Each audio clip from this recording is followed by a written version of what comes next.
महाराज भर्तृहरि उच्च कोटि के विद्वान, नीतिज्ञ, प्रजा से प्रेम करने वाले एवं न्यायप्रिय राजा थे। महाराज भर्तृहरि के लिए अपने निज सुख का कोई महत्व नहीं था। वे सदा प्रजा के हित चिंतन में ही लगे रहते थे। वे रातों को नगर की गलियों में घूम घूम कर प्रजा के दुख दर्द को समझते और यथासंभव उनका समाधान करते थे। महाराज भर्तृहरि की न्यायप्रियता और प्रजा हित की कथाएं दूर दूर तक चलती थी। दूसरे जिन राज्यों में प्रजा के हितों की अनदेखी की जाती थी और कानून व्यवस्था ठीक नहीं थी, उन राज्यों की प्रजा भी अपने राज्य को छोड़कर प्रजावत्सल महाराज भर्तृहरि के राज्य में आकर रहने लगी। इस प्रकार उज्जैनी की शोभा एवं समृद्धि में चार चांद लग गए।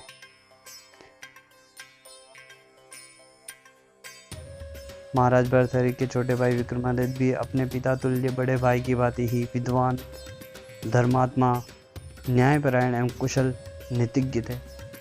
वे अपने बड़े भाई महाराज भर्तृहरि के प्रधानमंत्री के रूप में कार्य करते थे। दोनों भाइयों में अत्यधिक प्रेम सद्भाव था। महाराज भर्तृहरि विक्रमादित्य को उसी प्रकार प्यार करते थे जैसे श्री रामचंद्र जी लक्ष्मण जी को करते थे। महाराज हालांकि राज्य के कार्यों में दक्ष थे, सदा चुस्त एवं चाक चौबंद रहते थे, तब भी उन्होंने राजकाज का अधिकांश भार विक्रमादित्य के कंधों पर डाला हुआ था और विक्रमादित्य की कार्यप्रणाली से वे एकदम संतुष्ट एवं निश्चिंत थे। तात्पर्य ये है कि सब ओर से भरपूर सुख शांति थी, किंतु होनहार और कुछ ही मंजूर था, यानी प्रकृति को कुछ और ही मंजूर था, होनी कुछ और ही चाहती जिससे महाराज भर्तृहरि, विक्रमादित्य आदि बेखबर थे। उसी होनी ने राम लक्ष्मण तुल्य प्रेम रखने वाले दोनों भाइयों के मध्य कुछ ऐसा घुल खिलाया कि महाराज भर्तृहरि ने विक्रमादित्य को देश निकाला दे दिया। महाराज के इस निर्णय से प्रजा में हाहाकार मच गया, क्योंकि जैसा हुआ था वैसी तो किसी ने स्वप्न में भी कल्पना नहीं की थी। किंतु कहते हैं कि होनी बलवान है। विवाद उत्पन्न हुआ महाराज भर्तृहरि की छोटी रानी पिंगला को लेकर। महाराज भर्तृहरि की कई रानियां थी, सभी प्रतिष्ठित राजघरानों से थी, सुंदरता की अद्वितीय मिसालें थी, किंतु महाराज भर्तृहरि की सबसे आसक्त थे वो थी छोटी रानी पिंगला। पिंगला अपूर्व सुंदरी थी। उसकी सुंदरता को देखकर अप्सराएं भी शर्माती थी। उसके रूप, लावण्य पर महाराज इस प्रकार मोहित थे कि वे अपना बुद्धि, विवेक आदि सब ताक पर रखकर एक प्रकार से उसके गुलाम हो गए थे। उन्हें महारानी पिंगला बिना एक पल भी चैन नहीं था, पर एक प्रकार से वे महारानी पिंगला के हाथों की कठपुतली बनकर रह गए। वह जो चाहती महाराज से करा लेती थी, जैसा चाहती वैसा होता था।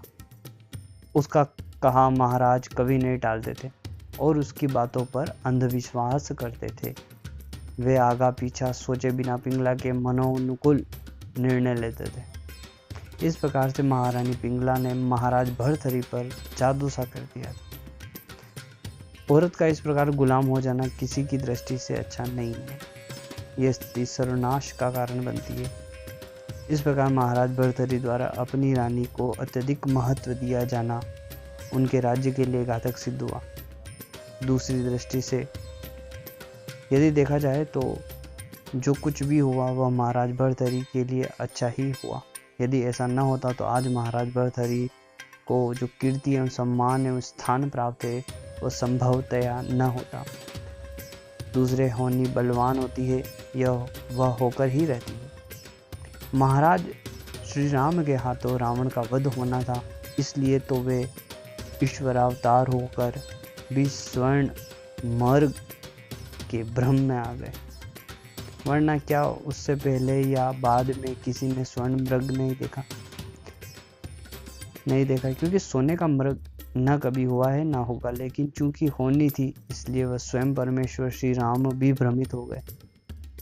जब सर्वव्यापी जगन्यता परम ब्रह्मा परमेश्वर होनी के वश में भ्रमित हो गए थे, तो महाराज भर्तृहरि होनी के वशीभूत होकर यदि पिंगला के दास हो गए थे तो क्या आश्चर्य। हालांकि महाराज भर्तहरि असाधारण विद्वान थे, परंतु भावी के वश में होने के कारण उन्होंने शास्त्रोपदेश पर ध्यान न देकर महारानी पिंगला को सिर पर ताज बना लिया। कहा गया कि औरत पुरुष से 6 गुना अधिक दुस्साहसी होती है।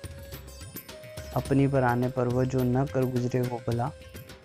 महारानी पिंगला भी सर्वाधिक संपन्न होकर महाराज भर्तहरि को उंगलियों पर नचाने लगी। उसका दुस्साहस देखिए महाराज का अतीव प्यार पाकर भी दुष्कर्म करने से न चूकी। महाराज भर्तहरि महारानी पिंगला पर जान देते थे। 8 प्रहर 64 घड़ी वे उसी पर ध्यान करते थे। महारानी रात को दिन कहती तो महाराज भी ऐसा ही करते। वे सदा ही उसकी आज्ञा का पालन करते और हाँ में हाँ मिलाते। पूरी प्रजा जानती थी कि महाराज तो नाम के महाराज हैं, राज्य की असली शासिका तो महारानी पिंगला है। इतना सब होने पर पिंगला एक दुष्ट और नीच साइंस घोड़ों की देखभाल करने वाला व्यक्ति को जानती थी और वह नमक हराम साइंस भी पूरी तरह से नमक हरामी पर उतर हुआ। पिंगला जितनी खूबसूरत थी उतनी ही चालाक, मक्कार और दुष्चरित्रा थी। वह भीतर से काली और बाहर से गोरी थी। बाहर से सुंदर और भीतर से कुरूप, प्रकट में सती और अप्रत्यक्ष में उल्टा थी।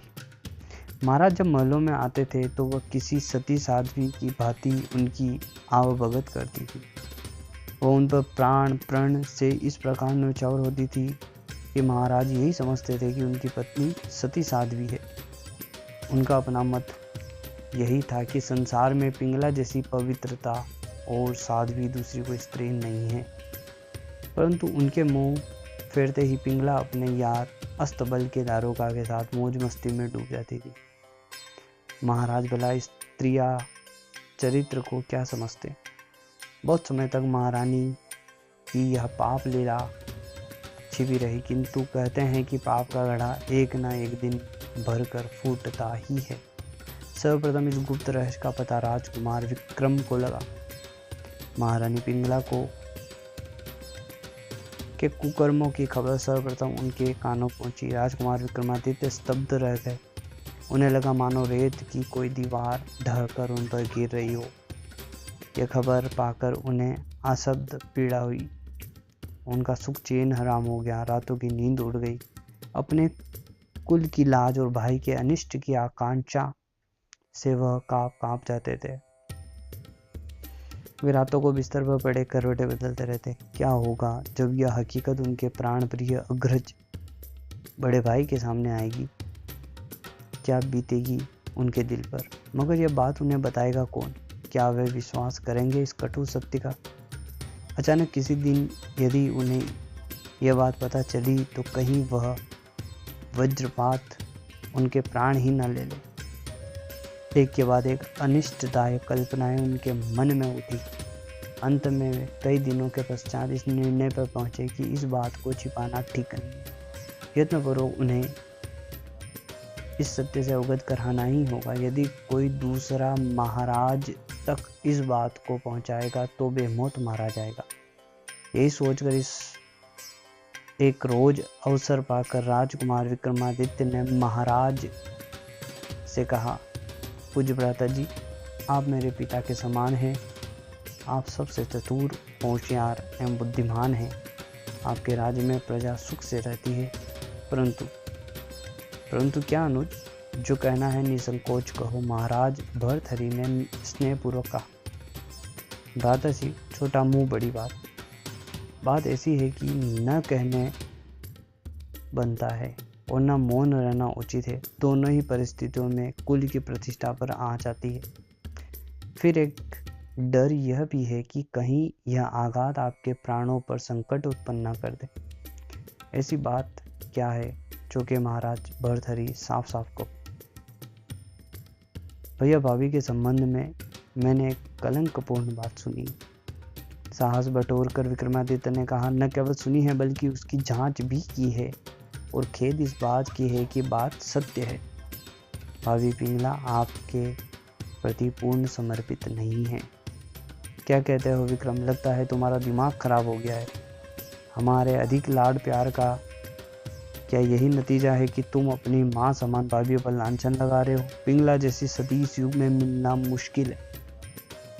वह हमारे प्रति पूर्ण समर्पित है। लगता है किसी द्वेष के कारण ही तुम उस पर ऐसा लांछन लगा रहे हो। सुनो विक्रम, तुम हमारे छोटे भाई हो, इसलिए तुम्हें क्षमा करते हैं, लेकिन भविष्य में ऐसी कोई बात तुम्हारी जीवा पर नहीं आनी चाहिए।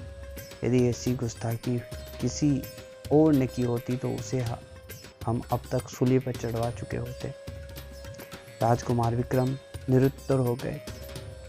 वे समझ गए कि महाराज पूरी तरह पिंगला के रंग में रंगे हुए हैं। वे समझ गए कि होनी को कुछ और ही मंजूर है। समय आने पर स्वयं ही इस रहस्य से पर्दा हटेगा।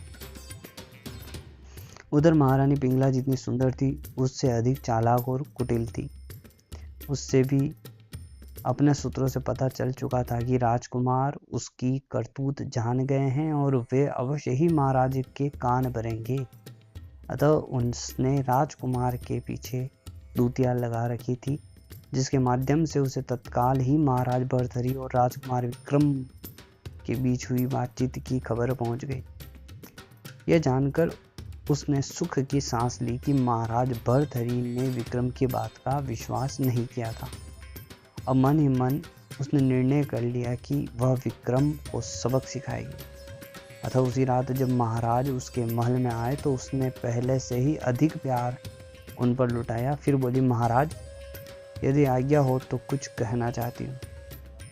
अरे पिंगले, तुम्हें आज्ञा की क्या आवश्यकता है? जो कहना है निसंकोच कहो। महाराज, आपके छोटे भाई की नीयत में मुझे कुछ खराबियां दिख रही है। मुझे कुछ ऐसा आभास हुआ है कि वे मुझ पर कुदृष्टि रखते हैं। इतना ही नहीं, मुझे तो यहाँ तक पता चला है कि वे नगर सेठ की पुत्र वधू पर भी बुरी दृष्टि रखते हैं। अपनी दूतियों के माध्यम से वे उसे फुसलाने की कुछ चेष्टा करते हैं, परंतु सुना है कि वह भी मेरी तरह चरित्रवान और पतिव्रता है, इसलिए राजकुमार के प्रणय निवेदन को भी उसने ठुकरा दिया। अब सुनने में आ रहा है कि वह नगर सेठ को धमका रहे हैं। अब सत्य क्या है यह तो मैं नहीं जानती, किंतु यदि यह बात सही है तो आपकी प्रतिष्ठा और कुल को कितना बड़ा कलंक लगेगा, जरा सोचिए। महाराज भर्तृहरि का मस्तिष्क कुंद होकर रह गया। उनका मुंह सूख गया और चेहरा तमतमा उठा। आंखें सूख गई। रह रहकर उनके मस्तिष्क में एक ही सवाल गूंज रहा था, क्या मेरा भाई इतना चरित्रहीन है? नहीं, मन के किसी कोने से स्वर उभरा, विक्रम ऐसा नहीं है। वह सदाचारी और पंडित है, ऐसा वह स्वप्न में भी नहीं सोच सकता। मस्तिष्क ने कहा, तो क्या पिंगला झूठ बोल रही है? इस साध्वी का भला उससे क्या बेर? लगता है अपनी पोल खुल जाने के भय से ही उसने पिंगला को मेरी नज़रों में गिराने का प्रयास किया है।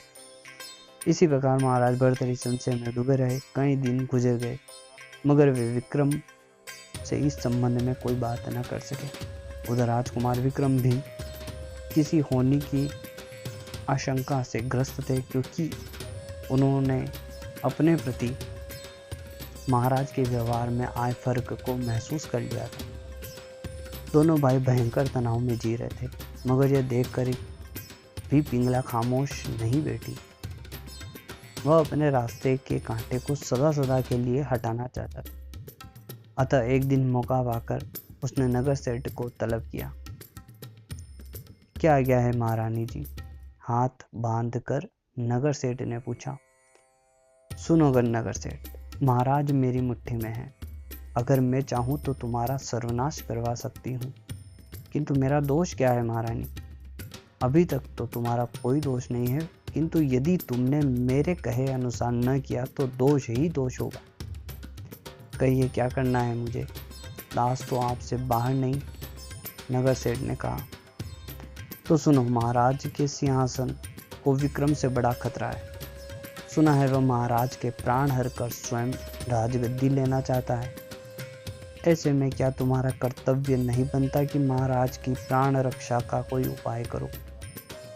दास जिस योग्य है हाजिर है महारानी, आज्ञा दे। कल आप राजसभा में जाकर महाराज के समक्ष इंसाफ की गुहार लगाएं और उन्हें बताएं कि प्रजाजनों पर राजकुमार विक्रम अत्याचार कर रहे हैं और वे आपकी पुत्र वधू पर कुदृष्टि रखते हैं और उन्होंने उसे घर से उठा लेने की धमकी दी है। महाराज, मेरे कुल की आबरू खतरे में है। यदि आपने मुझे अभयदान न दिया तो आपके राज्य को छोड़कर जाने के अतिरिक्त मेरे पास कोई और मार्ग नहीं बचता। बस नगर सेठ, तुम्हें इतना भर कहना है और यह कार्य आज ही हो जाना चाहिए। मगर यह सत्य तो नहीं है महारानी। महारानी पिंगला ने घूरकर अपनी सपनीली आंखों से नगर सेठ को देखा और बोली, यह सत्य है। यही बात मन में रखकर तुम्हें दरबार में यह बात कहनी है। इसी में तुम्हारी भलाई है। समझे नगर सेठ? जी समझ गए, अब जाओ। नगर सेठ ने उसे रस्मी सलाम किया, दुविधा में डूबा वहां से चला गया। अपने घर आकर वह घंटों इस विषय में सोचता रहा। वह जानता था कि राजकुमार विक्रम देवता है, वही महाराज भर्तृहरि की न्यायप्रियता पर भी उसे संदेह न था। वह जानता था कि ऐसा आरोप सुनकर महाराज विक्रम को कठोर दंड देगी। यदि उसने महारानी की बात नहीं मानी तो उसके पूरे परिवार को भयानक दंड भुगतना पड़ेगा। अतः उसने महारानी की बात मानने में ही भलाई समझी। होनी ही बलवान है, यही सोचकर नगर सेठ अपने मन और बुद्धि को कल दरबार में कोरा झूठ बोलने के लिए तैयार करने लगा। महाराज भर्तृहरि का भव्य दरबार, ऊंचे सिंहासन पर महाराज भर्तृहरि स्वयं विराजमान थे। एक सेवक स्वर्ण छत्र लिए खड़ा था। सेविकाएं चवर डुला रही थी। उनके सिंहासन से 2 सीढ़ी नीचे बिछे मखमली कालीन पर एक उत्तम स्वर्ण आसन था, जिस पर राजकुमार विक्रम पूरी मुस्तैदी से बैठे थे। तत्पश्चात दोनों और राज्य के अन्य मंत्री और अधिकारी उपस्थित थे। किसी गंभीर विषय पर चर्चा चल रही थी कि दरबान की उपस्थिति से क्षण भर को वार्तालाप में विघ्न पड़ा। अन्नदाता, नगर सेठ आपके दर्शनों की अभिलाषा है, सम्मान सहित उपस्थित करो, महाराज भर्तृहरि का आदेश। पल भर बाद ही नगर सेठ उपस्थित हुए। दुहाई है अन्नदाता, दुहाई है। पहले तो नगर सेठ के आगमन की खबर सुनकर ही महाराज भर्तृहरि चौंके थे। अब उनका चित्कार सुनकर उनका हृदय जोरों से धड़कने लगा। चंद दिनों पूर्व महारानी द्वारा कहे गए शब्द उनके जहन में बिजली की तरह पहुंचे। वे नगर सेठ की पुत्र वधू भी कुदृष्टि रखते हैं। अपनी दूतियों के माध्यम से वे उसे फुसलाने की कुछ चेष्टाएं करते हैं, परंतु सुना है कि वह भी मेरी तरह चरित्रवान और पतिव्रता है, इसलिए राजकुमार के प्रणय निवेदन को उसने ठुकरा दिया। अब सुनने में आ रहा है कि वे नगर सेठ को धमका रहे हैं। वह सत्य क्या है यह तो मैं नहीं जानती, किंतु यदि यह बात सच्ची है तो आपकी प्रतिष्ठा और कुल को कितना बड़ा कलंक लगेगा, ये सोचिए। महाराज भर्तृहरि तुरंत सजग होकर बोले, क्या बात है सेठ जी, किस बात की दुहाई दे रहे हैं? उत्तर में नगर सेठ से भरे राज दरबार में वे सभी बातें दोहरा दी जो महारानी पिंगला ने उसे समझाई थी। उसकी बातें सुनकर पूरे राज दरबार में सन्नाटा छा गया। प्रत्येक सभासद विस्फारित और अविश्वसनीय नेत्रों से नगर सेठ को घूरने लगा। महाराज भर्तृहरि की शिराओं में दौड़ता रक्त उसकी बातें सुनते सुनते खोलने लगा। उनका मस्तिष्क चिक चिक कर एक ही बात कह रहा था, इसका अर्थ है कि मेरी प्रिय पिंगला ने सत्य ही दोनों जगह गलत कहा था। जबकि राजकुमार विक्रम एक झटके से अपना आसन छोड़कर उठ खड़े हुए और चीख कर बोले, क्या कहते हैं हो नगर सेठ? आखिर किसके कहने पर तुम हम पर यह मिथ्या आरोप लगा रहे हो? अपने कुल की मर्यादा को इस प्रकार किसी के कहने पर दांव लगाना क्या उचित है? ईश्वर से भय करो, मनुष्य से नहीं। इस वृद्धावस्था में स्वार्थ के लिए झूठ बोलना क्या उचित है? ध्यान रहे, यह महाराज भर्तहरि का दरबार है और यहाँ न्याय होता है। यदि जांच में तुम्हारा आरोप मिथ्या सिद्ध हुआ तो तुम सूली पर चढ़ा दिए जाओगे। बस बस विक्रम, चुप रहो।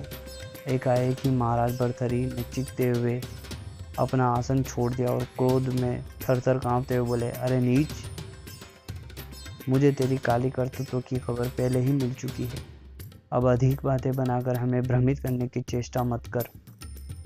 अरे अधम, अरे पापी, हमने तुझे पुत्र तुल्य स्नेह दिया, स्वयं से अधिक तुझ पर विश्वास किया और तू दूर हो जा, दूर हो जा हमारी नजरों के सामने से। अब हम तेरा यह कलंकित मुंह एक क्षण के लिए भी नहीं देखना चाहते।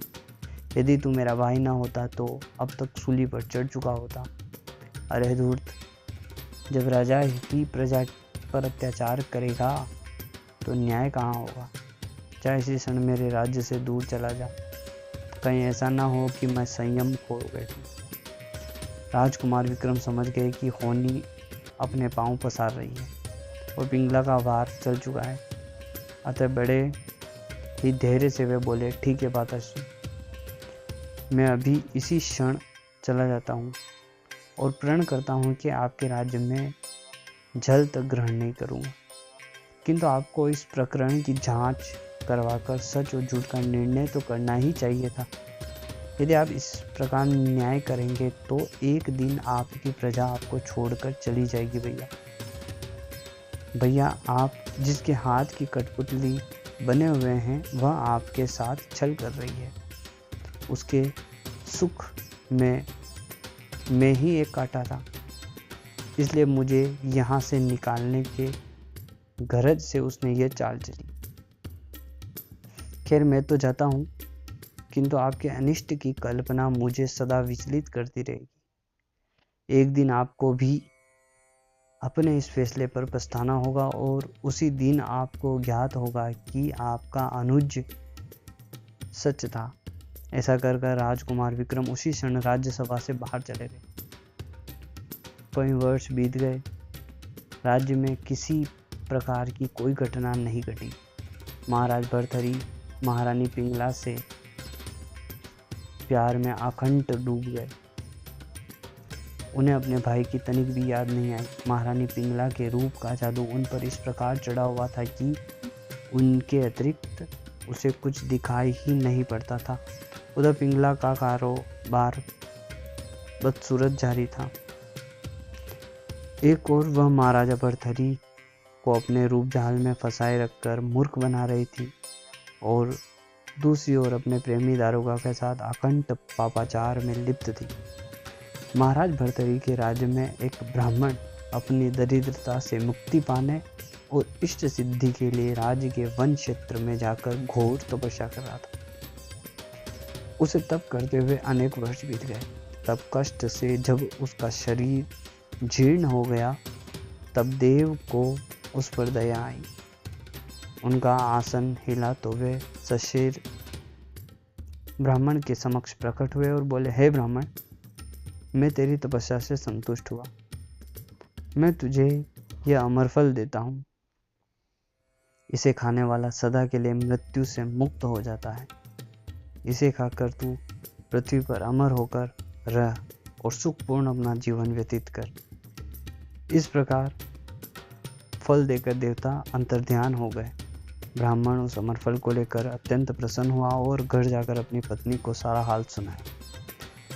ब्राह्मणी उसकी बात को सुनकर संतुष्ट नहीं हुई। वह बोली, स्वामी देवता द्वारा दिए गए इस अमर फल से हमारा कष्ट दूर होने के बजाय और बढ़ेगा। हम पिछले कितने ही वर्षों से दरिद्रता का दंश झेल रहे हैं। यदि वे हमें धन देते तो हमारा कुछ भला होता। इस फल को खाकर हम अमर अवश्य हो जाएंगे, पर दरिद्रता तो दूर नहीं होगी। इस दरिद्रतापूर्ण जीवन से तो हम पहले ही मुक्त होना चाहते हैं, ताकि मरकर इस दरिद्रता से मुक्ति मिले। इस फल को खाकर तो हम युगों युगों तक दरिद्रता ही भोगते रहेंगे। दुखों से भरी लंबी आयु का क्या लाभ। आयु भले ही कम हो लेकिन जीवन में सुख हो। इस स्थिति में तो हम अपने सगे सहोदरों के अपमान सहने पड़ेंगे। आप क्या चाहते हैं कि इस फल को खाकर हम उनकी पीढ़ियों द्वारा भी अपमानित होते रहें? वैसे भी अपनी दरिद्रता के कारण हम मर्त्य तुल्य हैं, फिर क्या करें? यह फल उसके लिए उत्तम है जिसके घर में लक्ष्मी निवास करती है और सबका हितैषी है। स्वामी, इस फल के उत्तम अधिकारी महाराज भर्तृहरि हैं। वे वैभवशाली हैं, प्रजावत्सल हैं, न्यायशील हैं, वे अमर हो, इसमें सबका भला है। हम अमर होकर क्या करेंगे? जाओ स्वामी जाओ, इस फल को महाराज भर्तृहरि को दे आओ, वही इस फल के अधिकारी है। ब्राह्मणी की बात को ब्राह्मण समझ गए। वह उसी समय उस फल को लेकर महाराज भर्तृहरि के दरबार में जा पहुंचे और उन्हें पूरी बात बताकर वह फल उन्हें सुपुर्द कर दिया। महाराज भर्तृहरि ने ब्राह्मण को उचित धन देकर विदा कर दिया और सोचने लगे कि मैं इस अमर फल को खाकर क्या करूँगा। मैं जीवित रहूँ, युवा बना रहूँ और मेरी प्राण प्यारी पिंगला वृद्धावस्था को प्राप्त हो जाए, वह मंजर मेरे लिए कितना कष्टकारी होगा। नहीं, इस कल्पना से ही मेरा हृदय बैठा जा रहा है। मेरी पिंगला सदा युवा रहे, सदा सुंदर रहे, अतः यह फल उसे ही खाना चाहिए। ऐसा सोचकर महाराज भर्तृहरि उस फल को लेकर महारानी पिंगला के महल में जा पहुंचे और उन्हें उस फल की विशेषताएं बताकर तत्काल खाने का आग्रह किया। जैसे ही पहले ही कहा गया है कि महारानी पिंगला जितनी खूबसूरत थी उतनी ही धूर्त और चालाक भी थी। उसने सोचा कि यह फल और मेरा प्रियतम खाएगा तो अधिक उचित होगा, मेरा प्राण प्यारा सदा सदा के लिए अमर हो जाएगा। यह सोचकर उसने राजा भर्तृहरि से कहा, स्वामी, मैं बड़ी सौभाग्यशाली हूँ कि पति के स्वरूप में आप मुझे प्राप्त हुए। यह मेरे जन्म जन्मांतरों के शुभ कर्मों का फल है। आप मेरा इतना ध्यान रखते हैं तो मैं भला आपका आदेश कैसे टाल सकती हूँ। मैं यह फल अवश्य खाऊंगी, किंतु क्योंकि यह देव द्वारा प्रदत्त पवित्र फल है, अतः स्नानादि करके ही मैं इसको खाऊंगी।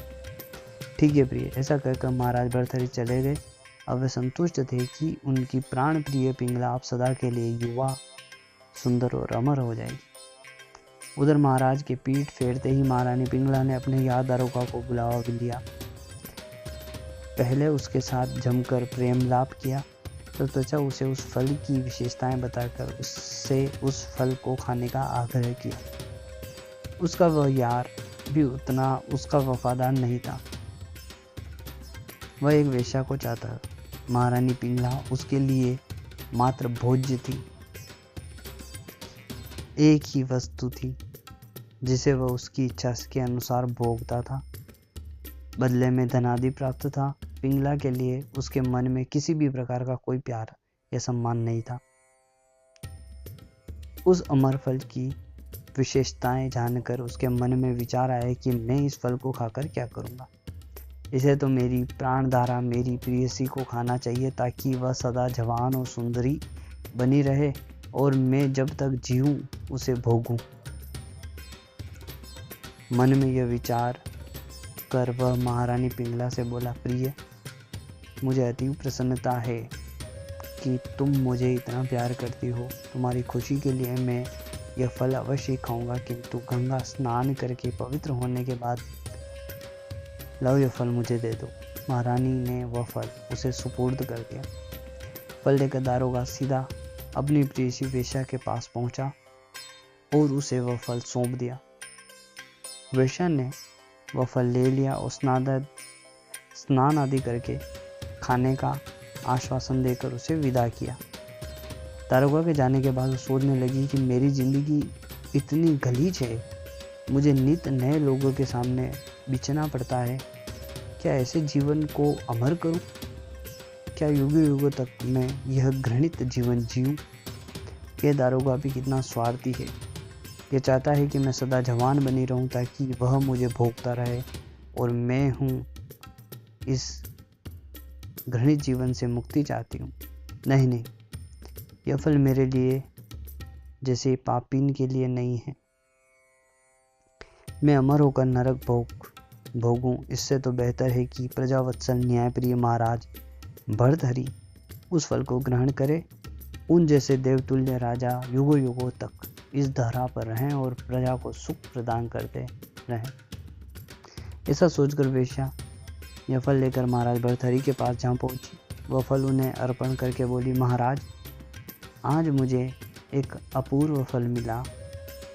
इस फल की विशेषता है कि इसे खाने वाला अमर हो जाता है। अन्नदाता, मैं इस फल को खाऊंगी तो सदा पाप ही कमाऊंगी, इसलिए यह फल आपके ही खाने के योग्य है। आप अजर अमर रहेंगे तो पृथ्वी सुखी रहेगी। वेश्या के हाथों में उस फल को देखकर और उसकी बातें सुनकर महाराज भर्तहरि के चेहरे का रंग उड़ गया। वह चकित से बैठ गए, ऊपर का सांस ऊपर और नीचे का सांस नीचे। वह किंग कर्तव्य मूड से बैठे रह गए, सोचने लगे, यह फल इस वेश्या तक कैसे पहुंचा। इस प्रश्न का कोई उत्तर उनसे पास नहीं था, किंतु किसी अनिष्ट की आशंका से उनका हृदय कांप रहा था। कुछ देर बाद वे होश में आए और वेश्या से फल लिया और धोकर खा गए। बाद में गुप्तचरों की मदद से उन्होंने सारा रहस्य जान लिया कि वह फल वेश्या तक कैसे पहुंचा। जिस पिंगला को वे टूट टूट कर चाहते थे, उसके छल छिद्र युक्त कपट व्यवहार पर उसे हृदय में उनके प्रति घोर घृणा उत्पन्न हो गई। अपनी प्रिय रानी के इस विश्वासघात से उन्हें अति कष्ट पहुंचा और उनके मन में वैराग्य पैदा हो गया। उनका मन सांसारिक भोगविलासों से एकदम विरक्त हो गया। यह बात उनकी समझ में आ गई कि संसार में कोई भी किसी का नहीं है। यह सब मिथ्या जाल है। इस जाल में फंसकर लोग भाग्य से प्राप्त मनुष्य जीवन को व्यर्थ ही गवा देते हैं। अपने आप को धिक्कारते हुए उन्होंने कहा, मैं जिसको सदा चाहता हूँ वह मुझे नहीं चाहती, किसी दूसरे पुरुष को चाहती। वह पुरुष भी उसे नहीं चाहता, वह किसी दूसरी स्त्री को चाहता है। वह दूसरी स्त्री भी पूरी तरीके से उसे समर्पित नहीं है, वह मेरे प्रति आसक्ति रखती है। इसलिए मेरी रानी को धिक्कार है, उस दारोगा को धिक्कार है, उस वेश्या को धिक्कार है और मुझे भी धिक्कार है, और ये सब कांड कराने वाले कामदेव को भी धिक्कार है। इस घटना से महाराज भर्तहरि बिल्कुल टूट गए। उन्हें सब कुछ असार विदित होने लगा। उसी समय उन्होंने अपने प्रधानमंत्री को बुलावा भेजा और राज्य का सारा काम काज उसे समझा दिया। राजसी पोशाक उतार कर उसे दे दी और जोगिया वस्त्र धारण कर हाथ में कमंडल लेकर बोले, मैंने अपने सत्यवादी और धर्मात्मा भाई को देश निकाला देकर बड़ा अन्याय किया था। उस समय मेरी अक्ल पर पर्दा पड़ गया था, किंतु मुझे उचित अनुचित का तनिक भी बोध नहीं रहा था।